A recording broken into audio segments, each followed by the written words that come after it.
ಇಂಥ ಸಮಯದಲ್ಲಿ ನಾವೇನಾದರೂ ಆತರ ಪಟ್ಟರೆ ನಮಗೆ ಅಪಾಯ ಜಾಸ್ತಿ. ಹೌದಲ್ವಾ?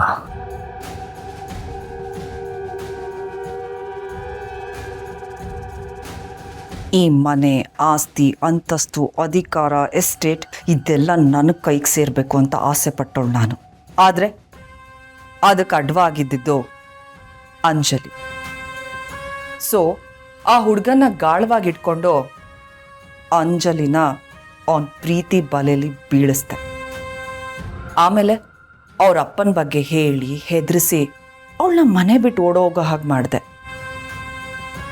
ಆಮೇಲೆ ಅವರಿಬ್ರಿಗೂ ಮದುವೆ ಮಾಡಿಸಿ ಈ ಮನೆಯಿಂದ ದೂರ ಇರು, ಇನ್ಯಾವತ್ತೂ ಈ ಮನೆ ಹತ್ರ ಬರಬೇಡ ಅಂತ ಹೇಳಿದ್ದೆ ನಾನು. ಇದೆಲ್ಲ ವಿಷಯನೂ ನಿಮ್ಮ ಅಣ್ಣನ ಹತ್ರ ಹೋಗಿ ನಾನೇ ಹೇಳಬೇಕಾಗಿತ್ತದನು. ಛೆ, ನಾವು ತೋಡಿರೋ ಬಾವಿಗೆ ನಾವೇ ಬಿದ್ದಾಗ್ತಾ ಇದೆ. ನೀನು ಇಷ್ಟೆಲ್ಲ ಯೋಚನೆ ಮಾಡಿದ್ಯಾ ಅಂತ ನನಗೆ ಗೊತ್ತೇ ಇರಲಿಲ್ಲ. ಇದುವರೆಗೂ ಎಲ್ಲ ನಿನ್ನ ಪ್ಲ್ಯಾನ್ ಪ್ರಕಾರನೇ ನಡೀತಾ ಇತ್ತು. ಆದರೆ ಈಗ ಇದ್ದಕ್ಕಿದ್ದಾಗೆ ಎಲ್ಲ ಯಾಕೆ ಹೀಗಾಗ್ತಾ ಇದೆ? ಈಗ ನಾವು ಅಣ್ಣಂಗೆ ಸತ್ಯ ಹೇಳೋ ಆಗೋ ಇಲ್ಲ, ಅವನು ನಮ್ಮ ಮನೆಯಿಂದ ಓಡ್ಸೋಕ್ಕೂ ಆಗಲ್ಲ. ಏನು ಮಾಡೋದು? ಈಗ ನಮ್ಮ ಹತ್ರ ಇರೋದು ಒಂದೇ ದಾರಿ. ಅವನು ಈ ಮನೆ ಅಳಿಯ ಅಲ್ಲ ಅನ್ನೋದು ನಿಮ್ಮ ಅಣ್ಣನಿಗೆ ಗೊತ್ತಾಗಬೇಕು. ಆದರೆ ಅದು ನಮ್ಮ ಕಡೆಯಿಂದ ಗೊತ್ತಾಗಬಾರ್ದು.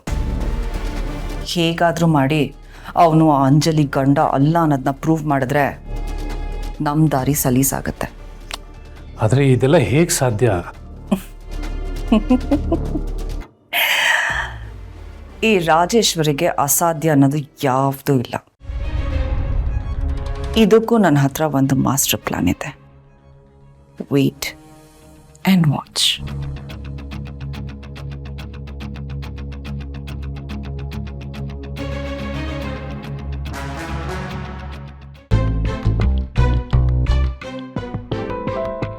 ನೀನು ಸಿನಿಮಾದಲ್ಲೋ ಸೀರಿಯಲಲ್ಲೋ ರೈಟ್ರ್ ಆಗಬೇಕಾಗಿತ್ತು.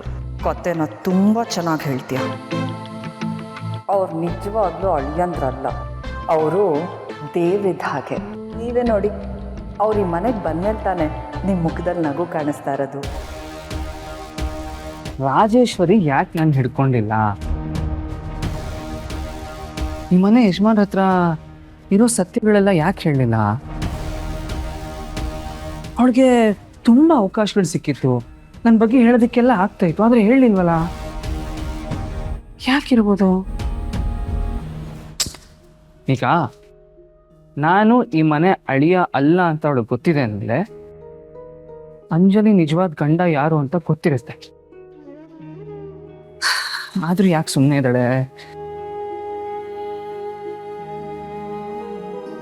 ನನ್ನ ಹತ್ರ ಹೆದರ್ಸೋ ಹಾಗೆ ಮಾತಾಡಿ ಪ್ರತಾಪ್ ರಾಜ್ ಅವ್ರ ಎದುರುಗಡೆ ತುಂಬ ಚೆನ್ನಾಗಿ ಮಾತಾಡ್ಕೊಂಡು ನಾಟಕ ಆಡ್ತಾ ಇದ್ಲು.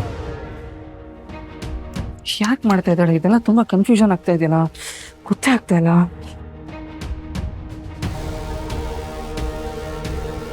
ಕರೆಕ್ಟು, ವಿಚಾಂಬಿಕನು ಹಿಂಗೆ ಮಾಡ್ತಿದ್ಲಲ್ವಾ? ಅವಳ ಮನ್ಸಲ್ಲಿ ಏನೋ ಒಂದು ಇಟ್ಕೊಂಡು ಎದುರುಗಡೆ ನಾಟಕ ಆಡ್ತಾ ಇದ್ಲು. ಎಲ್ಲ ವಿಷಯ ಗೊತ್ತಿದ್ರು ಯಜಮಾನ್ರಿಗೆ ಹೇಳ್ತಾ ಇರ್ಲಿಲ್ಲ. ಕರೆಕ್ಟು. ಈ ರಾಜೇಶ್ವರಿನೂ ಹಾಗೆ ಇರ್ಬೋದಾ?